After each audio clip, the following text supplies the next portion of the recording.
Welcome to Influential Entrepreneurs, bringing you interviews with elite business leaders and experts, sharing tips and strategies for elevating your business to the next level. Here's your host, Mike Saunders. Hello and welcome to this episode of Influential Entrepreneurs. This is Mike Saunders, the Authority Positioning Coach. Today we have with us Marc Hernandez, who's the founder of MAH Financial, and we'll be talking about how AI displacements may impact your retirement. Marc, welcome to the program.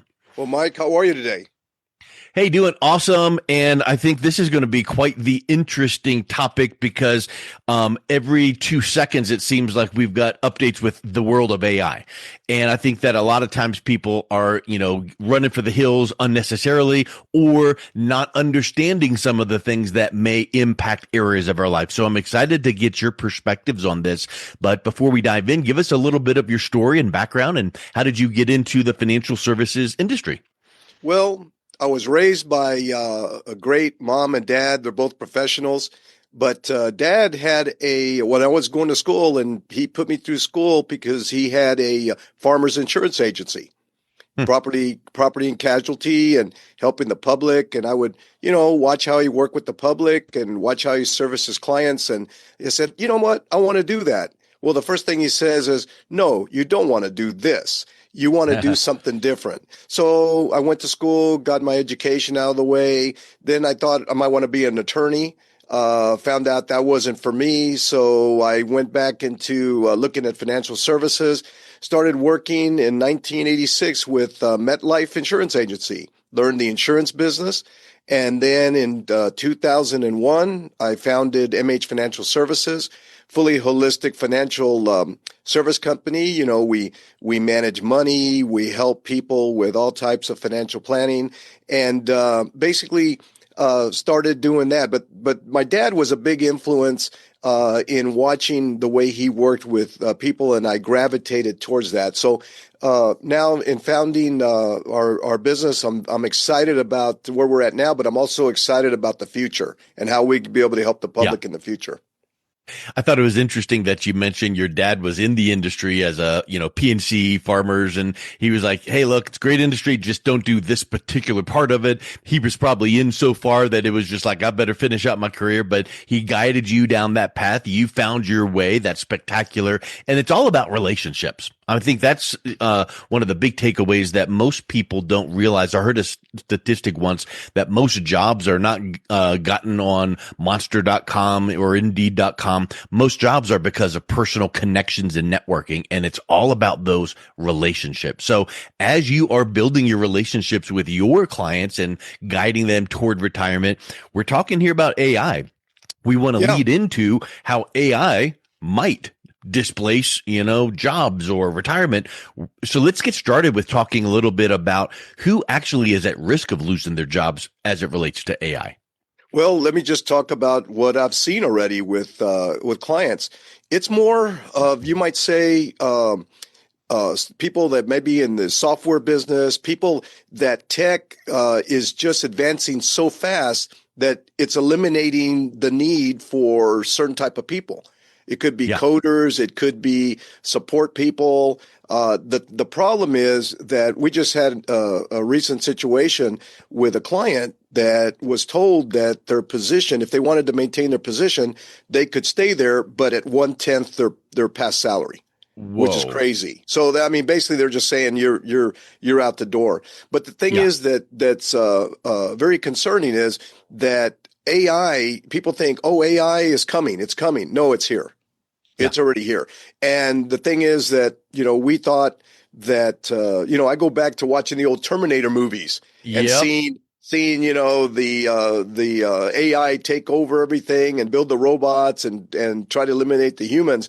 I said, well, I don't know if that could happen in the future. But the thing is that there are people and what I'm seeing and the possibilities are, your CPA. I have a good friend, CPA. Matter of fact, I rent office space from him. Well, the fact is that we're hearing that basically accountants and CPAs could become obsolete because AI has programs that somebody can use and basically eliminate them and eliminate that cost. So I'm just using that as an example. But the thing is, Yeah. what's concerning to me is that every single person should look at their situation and say, is this situation, am I in a situation where that I could be replaced by technology, not just AI, Yep. but by technology. So, I'm looking and we're not talking about, we're talking about white collar professional positions. We're not talking about, I can't see the guy, the carpenter, the plumber, Right. the electrician at this time be Right. replaced because I even think that their positions could even become more valuable. Okay, Yeah. because people are going to Yeah. want to keep what they're not, everything is so expensive. They're not going to want to go buy the new product that or the new car or the new property. It's going to cost them an arm and a leg. They're going to say, you know what? Let me stick with what I got. Let me repair it. Let me do that. Well, then they're going to need those key professionals and skilled workmen to do that. So the fact is that. And also, I look at healthcare. Hands-on healthcare. I can't see how that's going to be replaced. But Yeah. I saw Jim Farley, CEO of Ford, went to China. He saw a factory producing cars that was producing them in the dark because the robots were working 24/7, and they were spilling out these cars. And he just came back saying, "Hey, we're way behind, and this could displace." A lot of skilled workers that are highly paid workers. And I just use that one example the example, but the fact is that every single person needs to look at their current situation to see, could I eventually be replaced? Now, how does that apply to their financial planning or retirement planning? Well, the fact is that if in fact they could look at, hey, I'm 55 years old or 52 years old, and what if I could be replaced in the next year or two? I wanted to retire at 65. Well, they might have to be looking at either changing careers, changing professions, or saying, I may need to make plans to, if I have to retire early, I need to make adjustments to what I feel my retirement's going to be. Yeah, I think all of these uncertainties adds another level of risk in retirement planning because it used to be, well, the uncertainty is inflation, the uncertainty is taxes, the uncertainty is market volatility, and all those are still there. But now we're adding in this that we're talking about here. And yeah, I mean, like you said, the plumber, the HVAC contractor, they still have to drive out to your house, touch your furnace, touch your hot water heater, fix it, have that knowledge. Probably AI is not going to replace positions like that. But to your point, the white collar type positions, I've even heard it said this way: AI is not going to take your job. What's going to take your job is someone that knows how to fully use AI, because then they're in the background pulling the strings and taking tens of thousands of jobs because they know how to logically use and deploy AI. So I think that this should be a moment to pause, for us to pause and go, what industry am I in? How many more years of work am I going to be working before I look at that retirement picture? And what if things do get derailed? So let's talk about that. What if your position is eliminated? Like the example you gave, like, oh, we're not going to eliminate your position. You can feel free to work, but we're going to pay you 90% less. That's pretty much your position being eliminated. What do you do when that happens? Because that definitely has an impact on your retirement decisions. Well, the first thing is hopefully they're get with a competent advisor.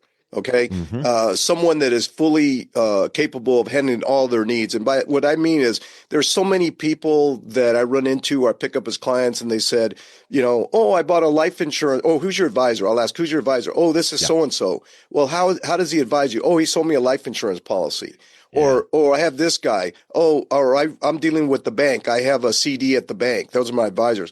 Those aren't your advisors. They don't know your true picture. You need to work with somebody that can look at your full picture, your full finances, and your full programs to see how they can help you. So if someone comes to me, because again, this is happening now, someone comes to me, the first thing we have to do is sit down and take an overall view of all of their assets and see how we can leverage those assets to provide the most income we can for them.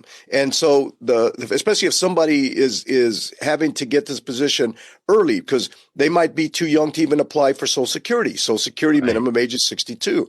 So, and they may be, their position may be such that they don't want to take a huge pay cut to continue working. It's an ego thing. They're not going to, if they're used to making 150,000 a year, they're not going to work for 50,000 a year. And the thing is that we have to sit down with them, take an overall assessment of where they're at. The next thing is we have to, and I do this all the time, very simple procedure. I tell a prospective client, before we meet for the first time, do me a favor, make a list on a plain sheet of paper of every bill that you have, that if you don't pay it, they'll take it away or turn it off. That's just that simple explanation.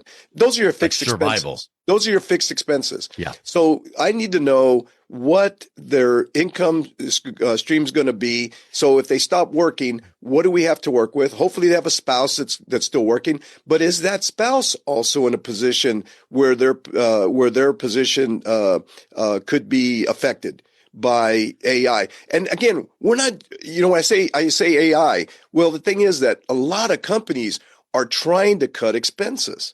They're especially public companies. They're trying to cut expenses, trying to appease their stockholders, trying to appease hopefully people that don't want to maybe take over in a hostile takeover. We just went through that with Discovery, Paramount. Netflix wanted them, and they got taken over by somebody else. There was a big fight for that. But the thing is that we just want to make a true assessment, because these companies, they want to save money. And how do they save money? First off, they save money by cutting, workforce. That's the easiest way to do it.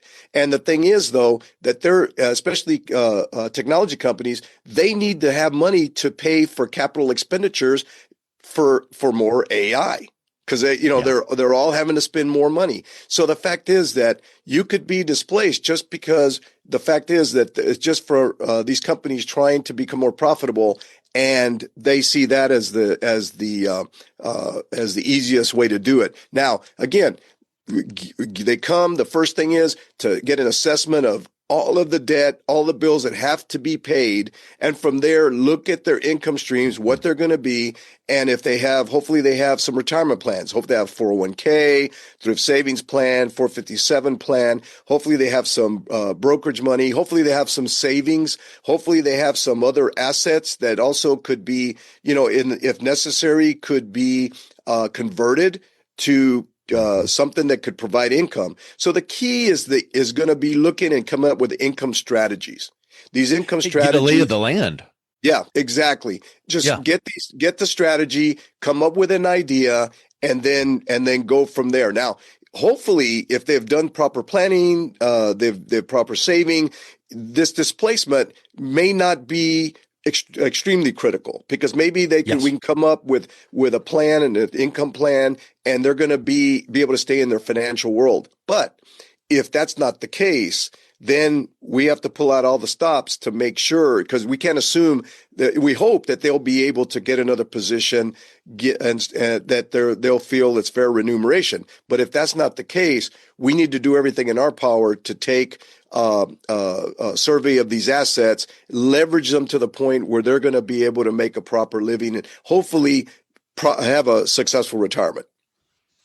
Yeah, and once it's kind of like here's what could happen, and then they don't make a decision. They put it off. Oh, it's not going to happen to me. And then when it does, then they make knee-jerk reactions, and many times those are the wrong decisions. So what you're describing here is very similar to like when people are going, oh yeah, I've heard about long-term care, and yeah, it's probably not going to happen to me. But then when it does, it's a big, big expense that can derail a lot of your retirement plan. So in this world of AI displacement potential, you need to realize, if it's going to happen to you, could it happen to you?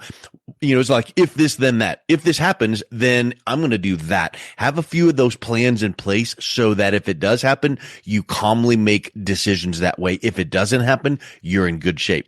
What do you feel that you've seen people make, whether it's AI displacement or any kind of job displacement? Because guess what?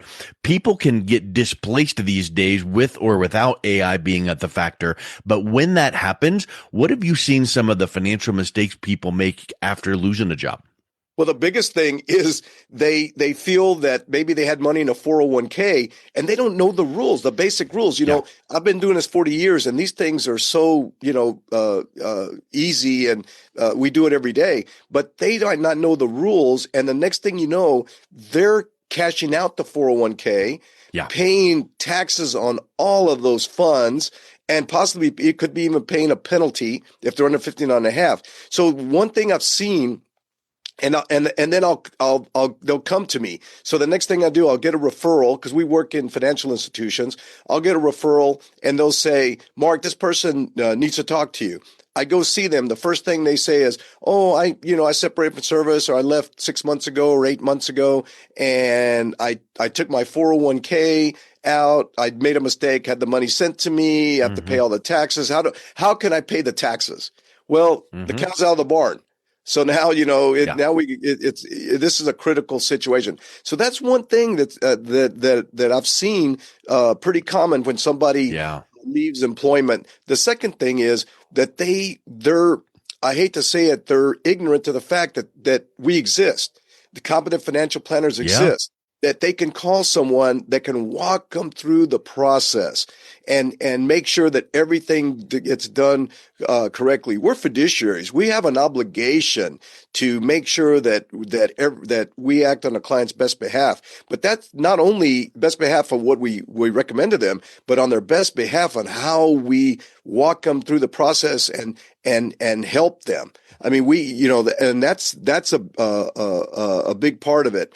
And so I would say that's one mistake, because I can't tell you, I had a nickel for every time somebody said, Mark, I wish I'd have known about you years ago. Yep.